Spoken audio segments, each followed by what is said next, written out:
everyone, and welcome to another episode of the Today's the Day Changemakers podcast.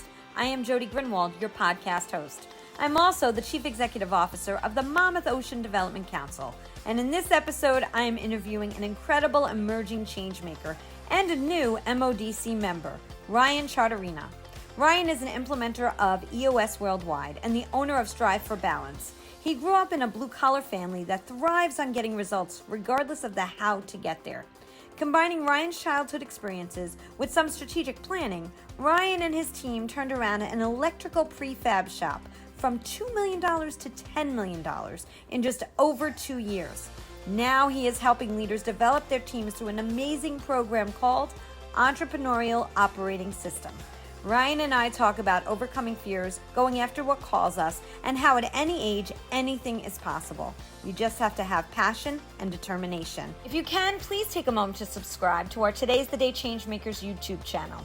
Or if you are streaming our episodes, please share them and leave a review.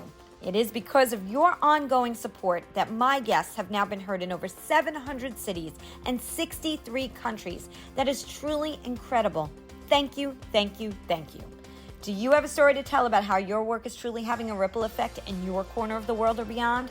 If so, email me at Jody, Jodi, at todayisthedayliveit.com and find out how you can share your story both here and at our annual Changemakers International Forum. And if you want to learn more, go to todayisthedayliveit.com. Thank you for sharing your time with us. I hope we connect again soon. Have a fabulous week, everyone. Hello, everybody, and welcome to another episode of the Today's the Day Changemakers podcast. I am Jody Grunwald, and this episode is a little bit different because I'm also going to be highlighting Monmouth and Ocean County Changemakers, as I am also the new CEO for the MODC, the Monmouth Ocean Development Council. And I am so excited that my first guest for this podcast, now welcoming in the MODC family of members, is Ryan Charterina. Hi, Ryan. How are you? I'm doing amazing. It is a beautiful fall Friday, and I'm ready to talk about some change making. Oh, I love it. I love it. And when we spoke, I don't want to give it away, but I walked away from our first conversation, not only saying I want you on the podcast, but I was like, oh my gosh, this guy's got so much great information and insight and energy, and I need to have him on the podcast. So I'm just going to talk a little bit about you. You sent me your bio. I always do this in the beginning. You are the owner of EOS Worldwide. Is that correct? So yeah, a franchise owner of EOS Worldwide. This is 10 plus years ago, Gino Wickman, who founded EOS. And now, I work with local Monmouth and Ocean County business owners. And that stands for Entrepreneurial Operating System. And we're going to get to that in a moment, but I'm going to read from your bio. So Ryan grew up in a blue-collar family that thrives on getting results regardless of how to get there. Combining Ryan's childhood experiences with some strategic planning, Ryan and his team turned around an electrical prefab shop from 2 million, listen to this everyone, 2 million to 10 million in just over 2 years. He fully attributes their success to an open-minded leadership team and implementing EOS. In addition, Ryan's previous sales experience allows him to work with businesses on setting up an intentional sales and marketing process for those that are looking for growth. And I just want to mention, we are here to talk to you about how to change your life, how to create new things for yourself, how to live in your passion and do the things you love, and then share that with others, right? Change making. And so, Ryan, before we get into all about EOS, which I'm excited to talk about, I want to start out with you as a child. Tell us a little bit about where you grew up. I love this. So grew up in Brick, like you mentioned before, blue collar family. My dad, he's still driving a truck to this day. He works 70, 80-hour weeks for the past 30, 40 years.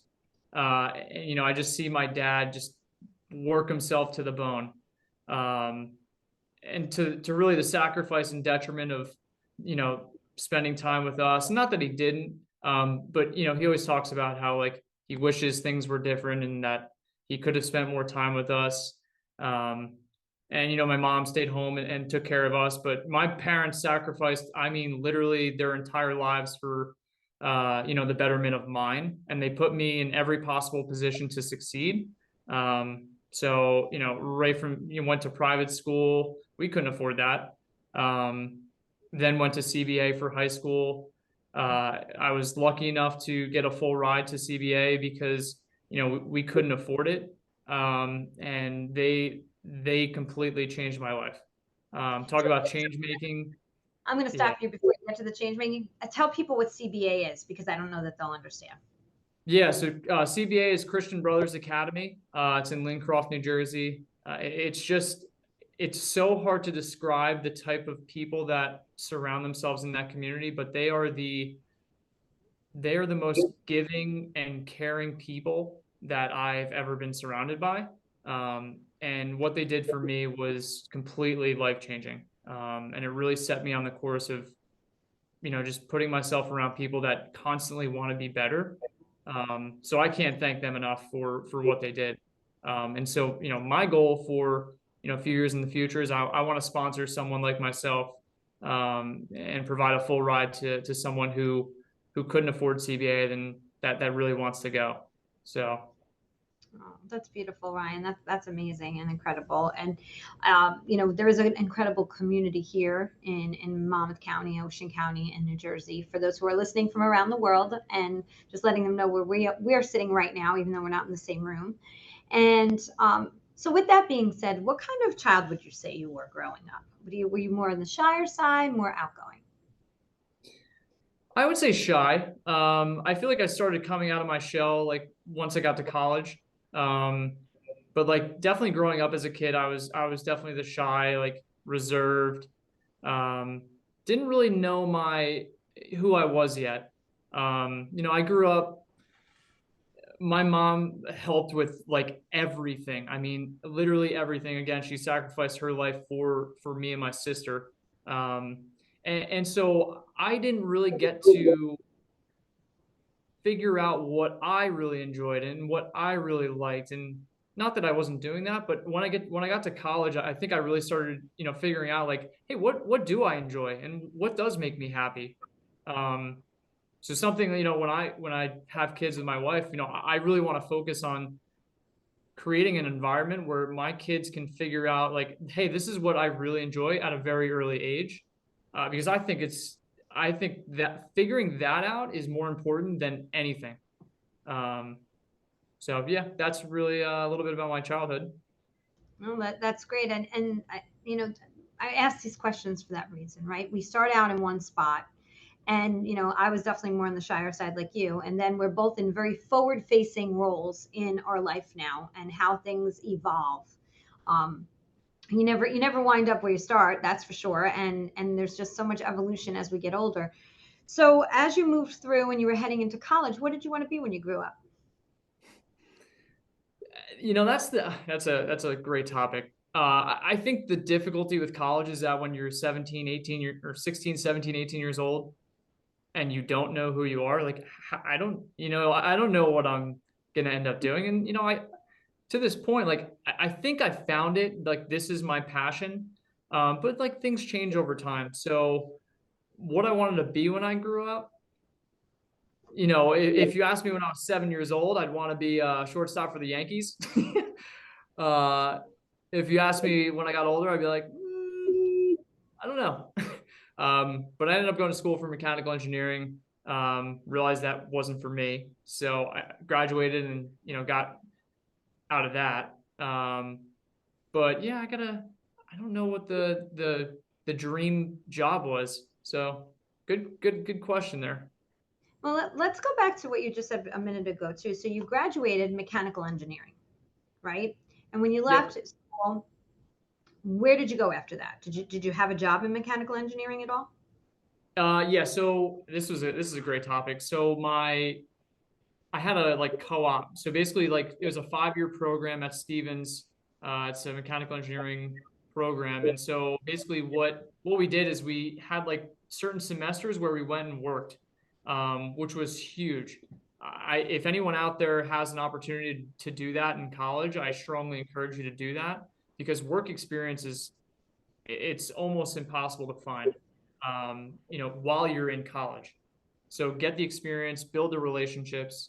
But for me, I walked out and I was like, I don't really enjoy engineering. I like talking to people. conversing with other people. And so I got into like a technical sales role, which is kind of was like sales and engineering at the same time, which, I enjoyed for about 5 or so years. Okay. Okay. And then what happened? So I moved down to DC for that job. I started in New York, New Jersey, and they said, "Hey, opportunity to run the DC office for our company opened up." And I was like, before they could even finish that question, I was like, "Yes." Um, I was gonna say yes to everything because I didn't know what I didn't know. So I was completely open to new opportunities, and I think that's really the only way you can grow. So I said yes, moved down to DC to a place I knew nothing about. Um, Stayed there for about 5 years, and then I met my now wife in like right before COVID, and so just didn't align with my current job. She was living here in Bradley Beach, New Jersey, and I was living in Baltimore at the time, and so I was like, yeah, I'm gonna move back to the beach. I was like, yeah, I'm gonna go back home, which it was an easy decision because I knew, when I met her, I knew this, like, she was the one. Um, and so it was super easy decision. Great company I was with. It just didn't align with, my personal goals of, being with the person that I want to be with in the place that I want to be. Yeah, it's incredible how, you gave yourself permission to say, even though I've been doing this for some time, you know what? I have to be happy personally. So many people see the dollar signs. They do the job that they don't love and they don't want. And we were talking, you and I were chatting about this before the call. They do the job they don't love and they give in because of the money and the situation, and they don't feel like they can do what they love and make money. And that's my personal goal, is to do everything I can to prove that you can do what you love and still make money. And I know you're on the same path. So how did you transition from, there's a how and a why. I want to ask both at the same time, and I don't know which one first, to be honest with you. Like, how did you transition into what you're doing now, and what brought you there? So I'm going to ask you two questions in one. Yeah, so the electrical prefab shop. So I had never heard of what EOS was prior to that. So when we first started this whole thing, I was working at a company before that I was just like, I'm not, it just didn't align with, what I believed in, what I wanted to do and whatever. So I moved to, this prefab shop, and we all collectively just, we weren't the smartest people. We weren't the best at everything, but what we were is, and what you just mentioned before, is we were extremely healthy to the point where, like, we just, if you didn't know it, you said, I don't know it. And that's the easiest way for, when businesses get stuck, when people get stuck, they just don't admit where they're at. And they don't look in the mirror and just check the reality of the situation. And so that was really cool to be a part of. And it's like a startup kind of mentality. Mhm. So that was about a 2-year journey where there was a lot of learning lessons throughout that. Um, and then so towards the end, there was a whole debate, I guess, between everybody, and we decided all to part ways. And so after that, I had to consider, what am I doing now? And I think, to your point, money is definitely important. You have to feed your family, Yeah. like 100%. So, Mhm. like, for me, and if this resonates with anyone out there, living a life of the basic needs, if you do that, you have the luxury to then go be able to go work on that passion project, because your standard of living is low, in terms of like the cost of it. And that really allowed me to make the decision to go move in with my wife. And that allowed me to do this as well. So I was like, I'm gonna go teach other people about EOS. Um, because I know what growth I got out of it and what growth the company got out of it. I was like, I have to go do this. And so I did.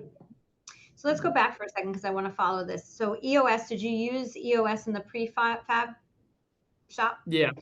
And So yeah, and we hired an implementer and he was there for about 2.5 years.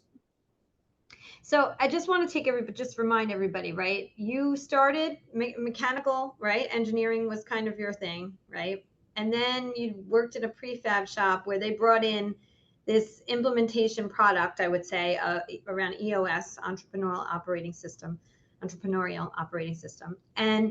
you fell in love with that process. It sounds like. Yeah, and I think it's so hard to describe the feeling, but it's like a safety net where you feel like you can kind of just say what's on your mind without the fear of your boss or your colleague or whoever saying like you can't say that or kind of leading with an iron fist. It's not about that at all. It's about collaborating collectively as a team and considering all angles. So it's not just like the owner makes all the decisions, it's the team makes all the decisions, and the team makes the decisions for the greater good of the business, not for their individual needs, not for their individual desires. Obviously that has to be met first, because if like you mentioned before, if you're not okay, if you're suffering, you're not able to be your best, to other people and for other people. So um, it's really the feeling of like I can finally just say what's on my mind, and there's really no consequences to that. We're gonna take it and we're gonna solve the issue altogether. So let's if I'm an entrepreneur listening that has a big business and is like, okay, wait a minute, this sounds a little bit interesting to me. I really want to understand. So just a little bit about the process and what it means, what this EOS system means to to businesses and how it can help them. If you can give an overview of that, that'd be great. Yeah, the high level overview is like, there's leadership teams in business. So like every business has sales and marketing, every business has operations, every business has finance. In the earlier stage of business, you're doing all of those yourself. As you start to grow, typically over the 1 to 2 million range, you have people in those positions, and now it's about managing and leading them, and providing them the resources to be able to do what they're best at and the thing that they love to do inside the business. So what EOS does is it works together with the leadership team to help set a clear vision so that everybody in the organization knows where the business is going and how it's going to get there. Then the second part is traction. So you're instilling discipline and accountability throughout the organization. So, if the owner goes on vacation, if whoever's in charge of sales goes on vacation, that people are still executing on the long-term vision. The third piece, which I think me and you share in here, is healthy. This is crucial for businesses that are currently they're stuck at a revenue location where they just can't break through it. Healthy is just open and honest communication. It's organizational clarity where you come to work and every week you know exactly what you need to do and you know exactly what success looks like every single week.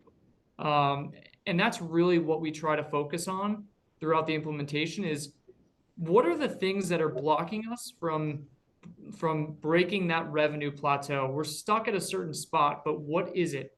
And a common phrase that we talk about is grow or die. So a lot of businesses, if you're like okay with the status quo right now, there's really three things that happen to businesses. They either grow and break through a plateau, they either plateau and then die in the long run, or they die. So what we say is you're either growing or you're dying. So that's why we constantly talk about internal growth, in terms of growing each other as human beings. Mhm. And then once you grow internally, then you're able to grow externally where you start growing the company's, revenues and profits and all that. But without growing internally, that's where the bottleneck's gonna remain. I think that it's so important what you were saying before about when you don't know something and you say that out loud to a team member, it should be looked at as a strength to say, I don't really know how to do that. I want to be transparent. So let's come together as a team and we'll figure this out. And what I have seen happen even in my new role here, is that sometimes by saying that, people see that as a weakness. And I'm at the stage in my career that I will be so transparent and feel very strong to be able to say that, because if you go to somebody and say, well, you shouldn't say that because that might show that you are weak in that area, then what you're telling somebody to be is somebody that they're not. I love And that this. and that's going to cause internal conflict. And then that's going to spread to the rest of the team. What do you say about something like that? I mean, you're speaking my language. That is exactly what many businesses face, where there's a lack of, or maybe too much of an ego sometimes, where people are a little afraid to be vulnerable. And that vulnerability, not the only reason, one of the main reasons why we succeeded is because, again, like, we weren't the smartest, but all four of us were just like, we don't know. All right, well, we're gonna learn. Like, and that's crucial. If you're not vulnerable as a leader, if you're not vulnerable as a manager, where your pitfalls are, you're gonna get stuck at some point along the process. Um, and most importantly, you're gonna cause organizational conflict, like you mentioned before, which is, then you don't have a united front. Your team's talking behind your back, and it ends up becoming a really sticky situation that, the only way out of it is to be vulnerable. I couldn't agree more. You got to give yourself permission to be honest. And when you do, and then somebody kind of says, "Oh, don't say that," it is hard then to be vulnerable again. And so it has to start from the top. The leader has to show their vulnerability. This is my 2.5 cents on this, Yeah. as a coach myself. And it's kind of, it has to start from the top. And if a leader can say, "I don't know, but I'm going to figure it out, or I'm going to find some help," then you're giving your team the ability and permission to say, "Oh, if he or she can feel that way, then I can share where I don't have that strength." Because the worst thing you can do is fake it till you make it with certain things. You could do that with some, you can do that, but you can't fake it till you make it if you don't know how to handle financials. You can't, Yeah. because that's the basis of the books are the basis of your entire business. So isn't it better to be honest than to, be struggling with internal struggle, and then everybody else, like you said, talking about you behind your back when they see you're not doing what you need to be doing? Pam 10 is a leader in IT enterprise solutions and staffing. They are driven to transform their clients' business performances. They do this every day by providing their clients with the best services and products. Products like BizLego, an online community platform, and Colear, a unique learning management system. They also transform the lives of women and children through their associated nonprofits, SheTech, which supports women in and joining the technology field, and Softkin, support organization for kids in need. Pam 10, technology for social good. Go to pam10.com for more information. So what advice do you have to give to a leader right now that might be listening to this, that is like, vulnerability is scary. I don't know if I really want to be vulnerable. I mean, that's a personal decision for any business owner about really what their values are. If they are constantly looking to learn and grow and be open-minded, they're going to have all the success in the world.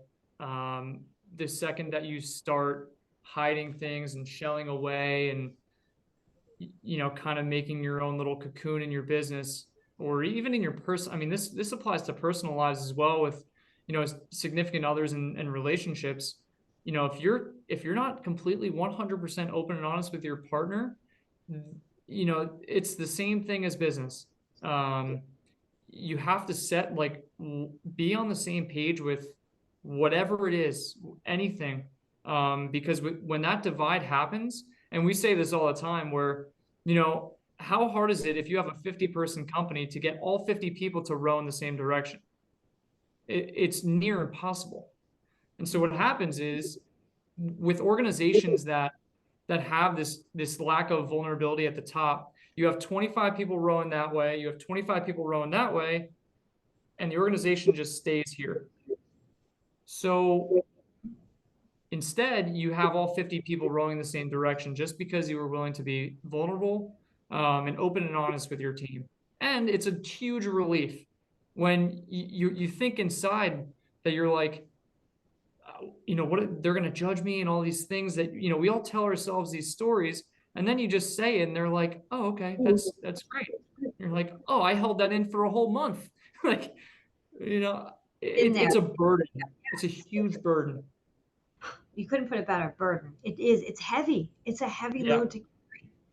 So, what does doing this now every day do for you? I love seeing the light bulbs go off where like that prime thing, like me too, when I went through this, I was in the very beginning, I was like I can just say whatever. Like, yeah, okay. That was like really hard for me because I'd never experienced that before. So, when you're talking about initiating that, like it's hard. And it's hard as a leader, as the head of a place to just do that. But when you do that 3 months down the line, 6 months down the line, everyone starts realizing that, wow, this is really nice.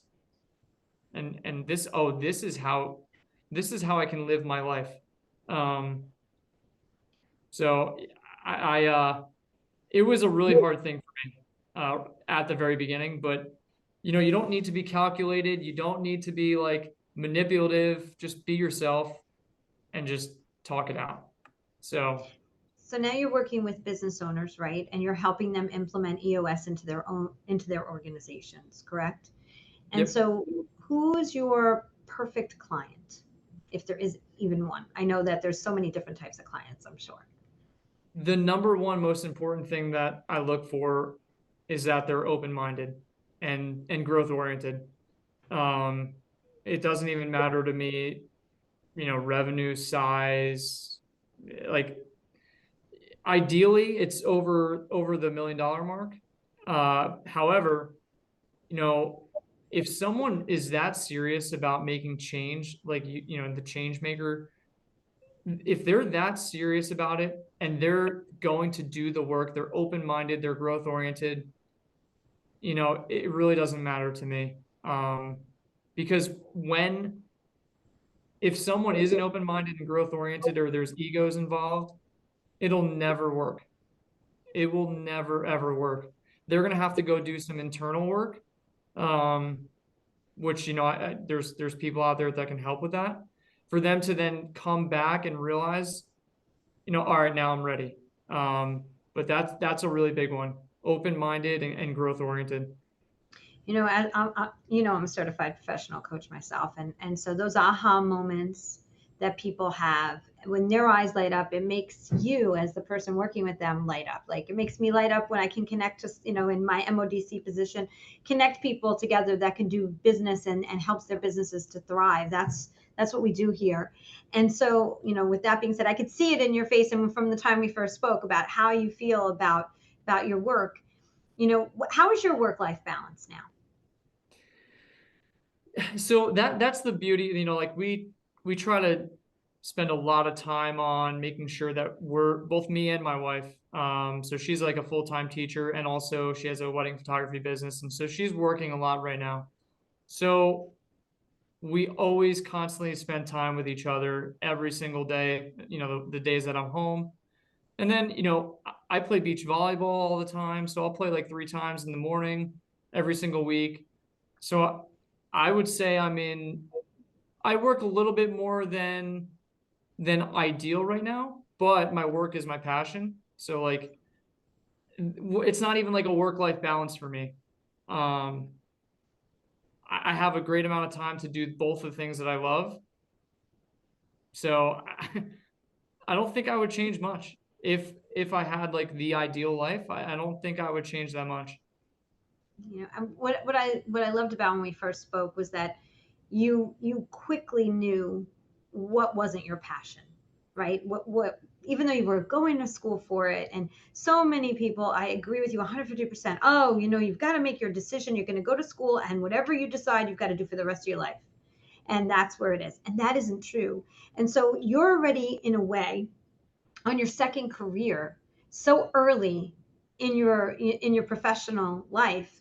And there are other people like myself who went second career way later. And one of the things I try to teach through Changemakers, if you want to be a change maker and it's part of something you want to do because you also need to change something that you're doing that you're not passionate about, it's got to start from you first so that you can have that ripple effect with other people. It is about slowly making those decisions and believing and giving yourself permission that you're allowed to do it. And like you said, making the money while you're making the change, right? So that you're slowly doing it because the lights need to go on every single day, right? We have to eat. So I just love talking to you, Ryan. I want to share. Is there something else about EOS or your journey that you want to share here? I would say the big one for me, and the reason how I was able to get to the point where I can do the thing that I love to do and have the schedule that I choose at my will, is that financial security. I really can't stress that enough. That gave me the ability. I just set a foundation for myself, and I saved and I saved and I saved and I saved, but also I was learning how to earn as well. So that gave me the ability to then go be able to, all right, now that I have a nest egg saved up, worst case scenario, if something is to go wrong, I have something to fall back on. But now it's time for me to like dive into what I enjoy and what lights me up. So that's where I'm at. Like I'm doing the thing that I want to do, that I love to do. I get to see the light bulbs go off in the room. And people that want to grow, I get to watch that happen in real life and really facilitate and coach that. So the biggest one for me is, please, like, if you want to get to the point where you're able to pursue your passion, I strongly suggest setting some amount of money away every single week. Just put it away and then plan it out. Say, hey, if I do this for 3 years, by year 3, I'll have enough saved up so I can potentially take a risk. Or you can do that on the side. If you have a passion project on the side, work on that while you're at a job. Spend maybe 5-10 hours a week on it, and over time plan out the transition. I really, financial security for me is so important, because the anxiety of not knowing if you're going to be able to eat or you're going to be able to afford rent it's just not worth it for me. So that's really the number one thing I stress. And then once you have that, you're free to go do your passion, whenever you want. Right. I couldn't agree more. What you were saying too about putting money aside. I just want to say, for some, it could only be $5. Like, I know Yeah. that there are people who are listening that when they hear that, they're like, oh my gosh, I'm living paycheck to paycheck. Right. So we have some of those people that are going to be listening too. Whatever it is, whatever it could be. But the other piece, and I want you to expand on this if you have something you want to share here, is mentors and connections. Those are the two things I wish I would have known a little earlier in my life, because I didn't start getting mentored or even making connections until I found a job that kind of forced me into that. And if I would have known that earlier on in my career, I think my trajectory would have been different, maybe a little sooner. Maybe I would have wound up in the same place just a little sooner. I have no idea. But I think, finding a mentor and making connections. So let's say you can't put money aside, but you can take the time to learn from others. Like Ryan's business may not be what you need right now, but Ryan's energy and passion is. So maybe you want to call with Ryan and he can connect you to 4 other people. Me being the CEO of the MODC, which is a networking economic development advocacy organization that helps connect individuals and businesses, can do the same thing. So that's, what do you say about mentorship and connections? I'm constantly looking for, because I feel like we all go through stages in life. So, a mentor when I was 17 years old is a different, you sometimes outgrow your mentors. Yes. Which, like in every stage of life, things change, but it doesn't like negate the fact that that person has your utmost respect, and they've poured hours and hours. And I have a few that I can name, over the years who just believed in me. But I'm constantly looking for new people that because I don't know everything. I don't, and I'm always open to learning. So I'm never going to stop learning. So over the time, I look for mentors for myself because I may not be able to see, what they may see in me. And then vice versa. I have people who are spending time with me who, they're just doing it because they enjoy it. And that's the same thing with me. It's so important. If somebody does really, really want something, I will spend the time all day long. But for the people that don't truly want to make change, it's really frustrating for both parties. Um, but yeah, I mean, mentors and connections are absolutely huge. And like the MODC is an amazing place for that. Even though I just recently joined, I'm looking forward to getting more and more into the community so I can meet more and more local people, business owners, and eventually, friends. Oh, absolutely. I say we're a membership family. And what I want to say to all those, if you're not in New Jersey and you're not in Monmouth and Ocean County, there is a business local to you. And look, do your research. Make sure that the person who's running the business is willing to make those connections for you, because I know if I had it from a mentor of mine. So that I've been so lucky to have those type of people who are willing to make those connections for me. And by the way, mentors don't have to be older than you. They can be any age. Allow that energy in your life because it's so important. If you feel connected to someone, you don't have to make it official if you don't want to that they're a mentor. You could just say, just be in their presence.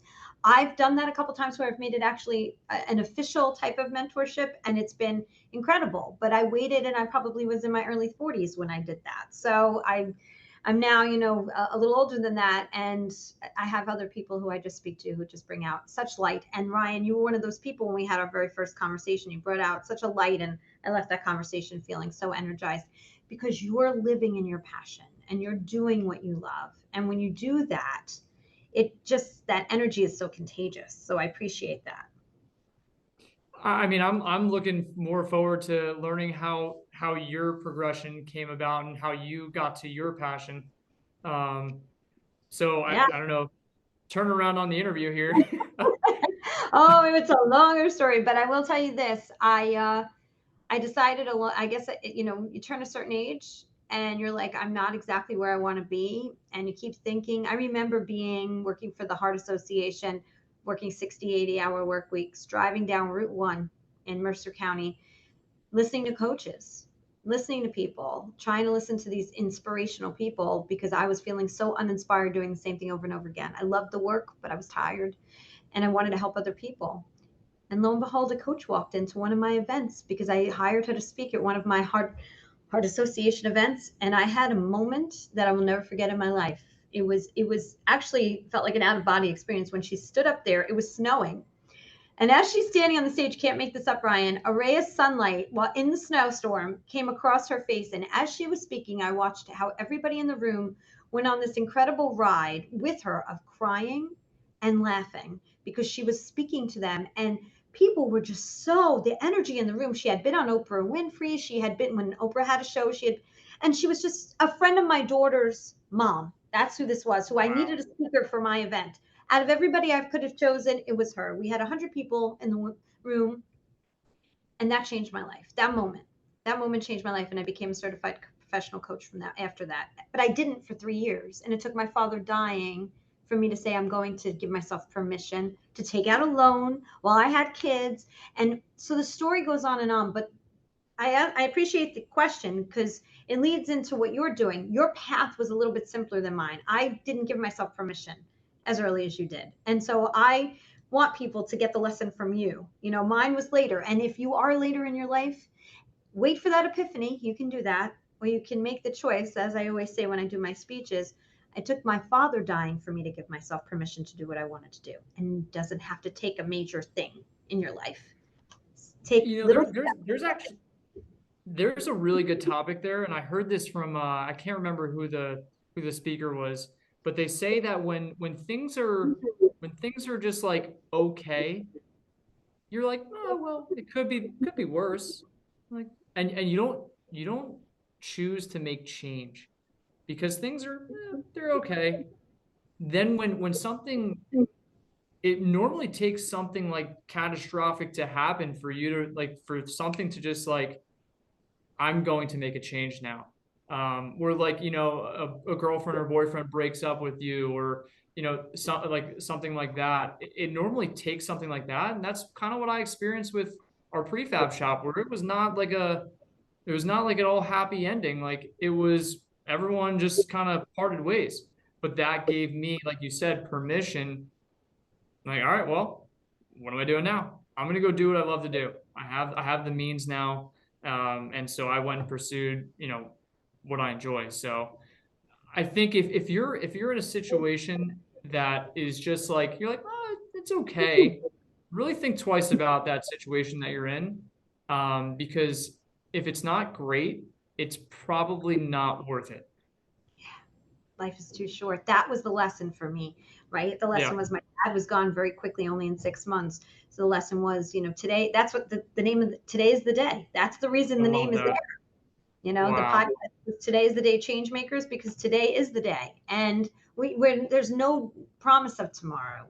That's a Yeah. gift and not a given. It's a gift. So that's why, I'm glad. Thank you for turning that on me, but it really related to you too, because it's just, we're different. We're in different parts of our lives, but it's the same lesson, just a different circumstance. It just sometimes takes something to say, hey, this is not what I want. A So hundred I could talk percent. to you for hours, by the way. I totally could, but I know, I know that I try to keep this to an hour. I try, but I want to ask you my last question. But before I do, is there anything else that you want to share? And I want to just let everybody know to go to eosworldwide.com, eosworldwide.com. Find Ryan. You can find Ryan on Instagram, and LinkedIn. And so I will post all of that information. But anything before I ask you my last question? I don't think so. I think we covered a lot of stuff today. We did, and we'll have you back on for sure, because I just love your energy, and we will totally do I that. love it. Great. So you're a young change maker in the audience, right? And because we're working on that here at the MODC. And what lesson can you share with them that we did not talk about that you would like to give them today as a gift? To the young change makers out there, Mhm. I'm a big planner. Some people, everyone does things differently, and I definitely fall into the planning category. If you really do want to find your passion, just spend like an hour a day just thinking about reflecting on what really makes you happy, and like really go deep. You're gonna get to a point where certain things in your life don't play into what makes you happy. And that is where a lot of people stop and they say, well, my life's just, it's okay. Um, you deserve more than that. You deserve the best life you can live. Like you said, today is the day. Just spend some time figuring it out. Like a lot of people will go their whole lives not knowing what they enjoy and not spending time on the things that make them truly happy every day. Um, you don't need to do that anymore. That's not it's not needed. You don't have to wait till you're 65, 70 to retire. You can retire at 40. You can retire at 50. You can work because you love it. But really the choice is yours. So start reflecting just an hour a day. Just think about what makes you happy. And then when you figure it out, it may not hit you right away. It may take 5, 10 years. When you do figure it out, run at it, because that's ultimately the whole goal of life is to identify what a perfect ideal life would look like and just take the journey and path to it. Um, so that's pretty much all I have. Yeah, it's beautiful. And I thank you. I really do. Thank you for sharing and being willing to. Thank you for your passion and for being a change maker. I think it's just incredible. It's a gift to the rest of the world for sure. So thank you for that. So Ryan Charterina, go to eosworldwide.com. Thank you, Ryan, for being part of this today. And I'm going to say what I say at the end of every single podcast. Today is the day. You cannot go back to yesterday, and you do not yet own tomorrow. So what small steps are you going to take today to get yourself closer to your goals?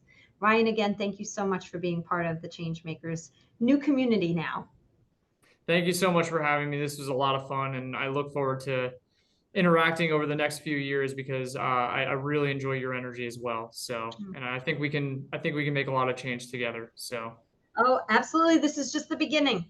all Oh, have a great week, everyone. Bye.